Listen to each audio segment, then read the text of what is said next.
Hi all, അസ്സലാമലൈക്കും. Welcome back to Silna's kitchen. ഇന്നത്തെ recipe ഒരു അടിപൊളി വെറൈറ്റി ടേസ്റ്റി ആയിട്ടുള്ള നല്ലൊരു ഈവനിങ് സ്നാക്സിന്റെ റെസിപ്പിയാണ്.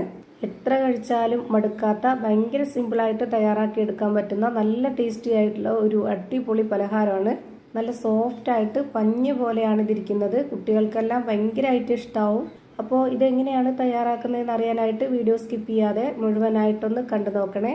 റെസിപ്പിയിലോട്ട് കിടക്കുന്നതിന് മുമ്പായി സിൽനാസ് കിച്ചൺ ചാനൽ ആദ്യമായിട്ട് കാണുന്നവരാണെങ്കിൽ പ്ലീസ് ഒന്ന് സബ്സ്ക്രൈബ് ചെയ്തേക്കണേ. ഒപ്പം തന്നെ ഈ വീഡിയോസ് നിങ്ങൾക്ക് ഇഷ്ടപ്പെടുകയാണെങ്കിൽ ഒരു ലൈക്ക് ചെയ്ത് ഷെയർ ചെയ്ത് സപ്പോർട്ട് ചെയ്യാനും മറക്കരുത്.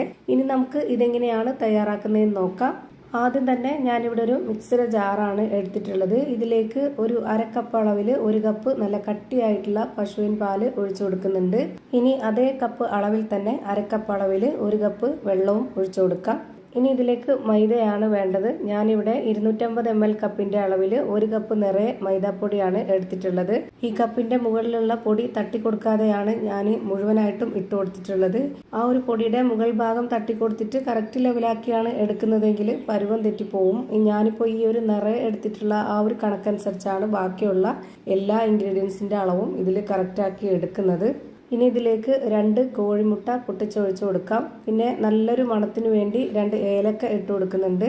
പിന്നെ ഇത് മധുരമുള്ള പലഹാരം ആയതുകൊണ്ട് തന്നെ ഞാനിതിലേക്ക് 3 ടേബിൾ സ്പൂൺ അളവിൽ പഞ്ചസാര ഇട്ട് കൊടുക്കുന്നുണ്ട്. ഞാനിപ്പോൾ ഇതിലൊരു മീഡിയം മധുരമാണ് ഇട്ട് കൊടുത്തിട്ടുള്ളത്. മധുരം ഓരോരുത്തരുടെ ഇഷ്ടത്തിനനുസരിച്ച് കൂട്ടിയും കുറച്ചൊക്കെ ചേർത്ത് കൊടുക്കാം. ഇനി ഇതിലേക്ക് ഈ ഒരു മധുരത്തിനൊന്ന് ബാലൻസ് ചെയ്യാനായിട്ടുള്ള ഒരു നുള്ള് ഉപ്പും കൂടി ഇട്ട് കൊടുക്കാം. പിന്നെ ഇതിലേക്ക് 1 ടേബിൾ സ്പൂൺ അളവിൽ നെയ്യും കൂടെ ഒഴിച്ചു കൊടുക്കുന്നുണ്ട്. ഇത് നമുക്ക് പലഹാരത്തിന് പ്രത്യേക ഒരു ടേസ്റ്റും ഒരു സോഫ്റ്റൊക്കെ കിട്ടും. നെയ്യ് തന്നെ ചേർത്ത് കൊടുക്കാൻ വേണ്ടി നോക്കുക, നല്ല ടേസ്റ്റാണ്. ഇനി ഇത് നല്ല പോലെ ഒന്ന് അരച്ചെടുത്തതിന് ശേഷം ഒരു പാത്രത്തിലേക്ക് ഒഴിച്ചു കൊടുക്കുന്നുണ്ട്. ഇതിലേക്ക് ഞാൻ വേറെ വെള്ളമൊന്നും ഒഴിച്ചു കൊടുത്തിട്ടില്ല. ഇതാണ് ഇതിന്റെ കറക്റ്റ് പരുവം. മൈദാപ്പൊടിക്ക് പകരം നിങ്ങൾക്ക് ഗോതമ്പ് പൊടിയിൽ വേണമെങ്കിലും ഇതുപോലെ ചെയ്തെടുക്കാവുന്നതാണ്. പക്ഷേ ഈ ഒരു രീതിയിൽ ചെയ്തെടുക്കുമ്പോൾ ഏറ്റവും ടേസ്റ്റ് ആയിട്ട് കിട്ടുന്നത് മൈദപ്പൊടിയിൽ ചെയ്യുമ്പോൾ തന്നെയാണ്. പിന്നെ നമ്മുടെ ഈ ഒരു പലഹാരം വല്ലാതെ കുഴഞ്ഞു പോവും. അപ്പോൾ അങ്ങനെ ആവാതിരിക്കാൻ വേണ്ടിയിട്ട് നമുക്കിതിലേക്ക് വറുത്ത അരിപ്പൊടി ഇട്ട് കൊടുക്കാം. 1 ടേബിൾ സ്പൂൺ അളവിലാണ് ഞാനിപ്പോൾ ഇതിലേക്ക് ഇട്ട് കൊടുത്തിട്ടുള്ളത്. അതിൽ കൂടുതൽ ഇട്ട് കൊടുക്കരുത്. എന്നിട്ട് ഇതുപോലെ വിസ്ക് വെച്ചിട്ട് നന്നായിട്ടൊന്ന് ഇളക്കി യോജിപ്പിക്കുന്നുണ്ട്. ഒട്ടും തന്നെ കട്ടകളൊന്നും ആവാതെ ഇതുപോലെ നന്നായിട്ട് ഇളക്കി യോജിപ്പിച്ചെടുക്കുക. ഇതുപോലെ നമ്മൾ അരിപ്പൊടി ചേർത്ത് കൊടുക്കുമ്പോൾ ഈ മിക്സിയിൽ അരച്ചെടുത്തതിന് ശേഷം മാത്രം ഇട്ട് കൊടുത്ത് ഇളക്കി കൊടുക്കുക. അല്ലാതെ നമ്മൾ ഈ പൊടികളൊക്കെ ഇട്ട് കൊടുക്കുന്ന കൂട്ടത്തിൽ തന്നെ അരിപ്പൊടി ഇട്ട് കൊടുത്ത് അരച്ചു കൊടുത്തു കഴിഞ്ഞാൽ പരുവം തെറ്റിപ്പോവും. ഇപ്പോൾ ദാ ഞാനിത് കയ്യിൽ കൊണ്ടൊന്ന് കോരി കാണിച്ചു തരാം. ഇത് കാണുമ്പോൾ തന്നെ നിങ്ങൾക്ക് കറക്റ്റ് പരുവം മനസ്സിലായിട്ടുണ്ടാവും. ഇനി നമുക്കിതൊന്ന് ഫ്രൈ ചെയ്തെടുക്കണം. അപ്പോൾ അതിനുവേണ്ടി കുഴിയപ്പത്തിൻ്റെ ചട്ടിയാണ് ഞാനിവിടെ വെച്ച് കൊടുത്തിട്ടുള്ളത്.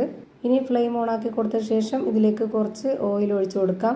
ഒരുപാട് ഇത് മുങ്ങിക്കിടക്കുന്ന രീതിയിൽ ഫ്രൈ ചെയ്തെടുക്കരുത്. വളരെ കുറച്ച് മാത്രം താഴത്തെ ഭാഗത്ത് കുറേശ്ശെയായിട്ട് എണ്ണ ഒഴിച്ചു കൊടുക്കുക. ഇത് നന്നായിട്ട് ചൂടായിട്ട് വന്നതിന് ശേഷം പിന്നെ നമ്മൾ ലോ ഫ്ലെയിമിൽ ഇട്ട് കൊടുത്തിട്ട് വേണം ഇതുപോലെ മാവ് ഒഴിച്ചു കൊടുക്കാനായിട്ട്.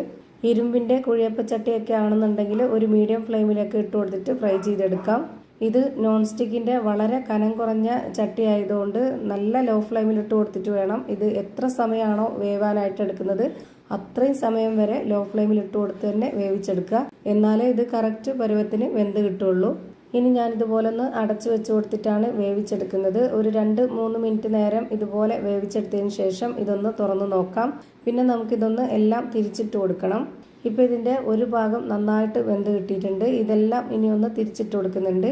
അതുപോലെ ഇതിൽ എണ്ണ കുടിക്കുന്നോർത്ത് പേടിക്കൊന്നും വേണ്ട. ഒട്ടും എണ്ണ കുടിക്കാത്ത നല്ല ടേസ്റ്റി ആയിട്ടുള്ള ഒരു അടിപൊളി പലഹാരമാണ്.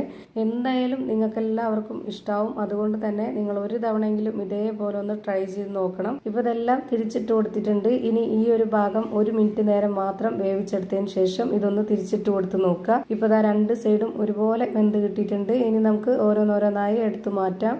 അപ്പോൾ ഇതാ ഭയങ്കര സിമ്പിൾ ആയിട്ടുള്ള നല്ലൊരു വെറൈറ്റി ടേസ്റ്റി ആയിട്ടുള്ള അടിപൊളി ഒരു പലഹാരം റെഡിയായി കിട്ടി. ഇതുപോലെ തന്നെ എല്ലാം ഫ്രൈ ചെയ്ത് ഒരു പാത്രത്തിലേക്ക് മാറ്റിയിട്ടുണ്ട്.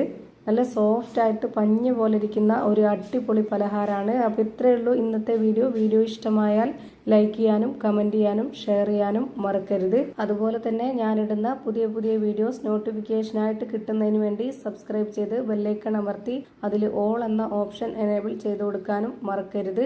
പുതിയൊരു വീഡിയോയുമായി വീണ്ടും വരും. Thank you for watching.